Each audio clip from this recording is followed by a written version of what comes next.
Back to tonight's main news. And in the last few minutes, President Donald Trump and his wife Melania have boarded Air Force One bound for Saudi Arabia, where Mr. Trump will be attending a summit of Arab and Muslim leaders.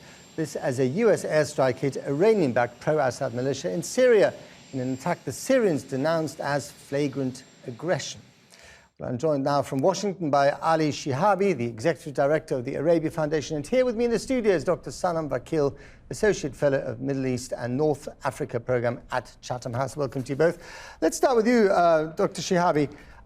So President Trump, during the campaign, as I'm sure you recall, at one stage said that Islam was the enemy. Then, of course, he's still trying to ban Muslims from 7 countries, although not Saudi Arabia, from travelling to the United States.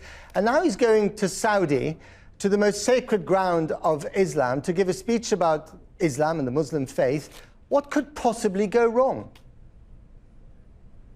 Well, I don't think a lot can go wrong. I think it's going to be very scripted. And I think the symbolism of the visit is extraordinary, really. He's come a long way from the hyperbole of the campaign.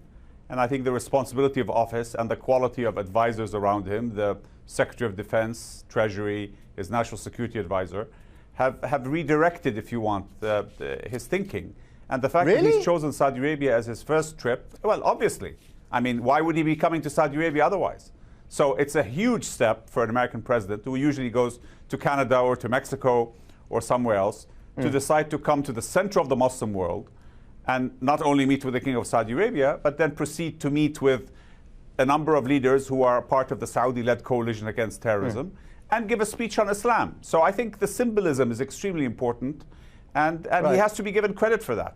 But to be fair, there has been a move.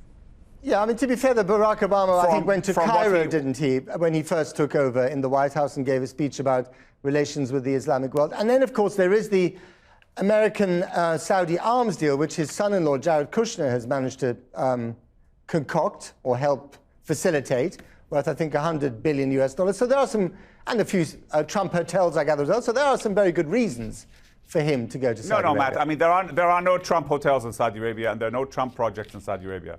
But so there is the arms deal. You have to be very clear about that.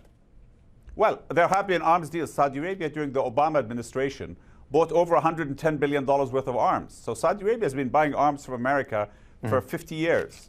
So I think that there's a desire to highlight the arms purchases now, because those play a role in generating jobs in America, and the American mainland doesn't necessarily appreciate that. So there's a value to highlighting that, and as a president concentrating on jobs, he also wants to do that. Okay, all right. I'll get back to you in a minute. Dr. Sanam Vakil, you heard all that, but also, as we heard from John in Tehran earlier, there is an election going on in Tehran today. There is a more moderate candidate versus a more hardline candidate. You've got President Trump in Saudi Arabia, the Sunni superpower in the region, and of course, he had the airstrike yesterday.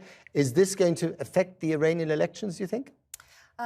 No, but what is happening is a very slow, gradual confrontation between Iran and the United States, sort of erasing some of the progress that was made during the Obama administration. And we can see that Washington is looking to roll back Iranian influence in Syria, eventually Iraq, and working with the Saudis to do so also in Yemen. But does this help the hardliners in Iran? Well, the hardliners, President Trump's rhetoric, and his visit to Saudi Arabia. Well, the hardliners have tried to use the fear of President Trump's rhetoric and the fear of an ongoing confrontation to push back against Rouhani's plan for economic integration with the West and boosting economic investment from abroad, calling instead for a resistance economy and a more isolated and a more defensive Iran. And just in one line, is there a real danger of polarization now? Iran versus Saudi Arabia, more polarization? Possibly Russia versus the United States in the region? Well, right now, anything can happen. Things are quite polarized as it is. Okay. Dr. Shihabi, let me put that to you as well. More polarization in the Middle East as a result of Trump in the White House, but also that Sunni-Shia divide that we're seeing all the time? Briefly.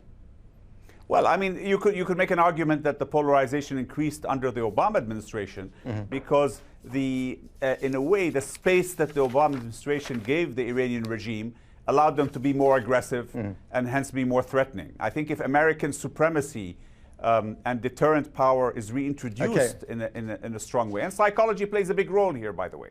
So, Okay. I would Got to see leave it as there. increasing stability. Okay. Run out of time. I'm really sorry. Dr. Shihabi, Dr. Vakil, thanks very much indeed.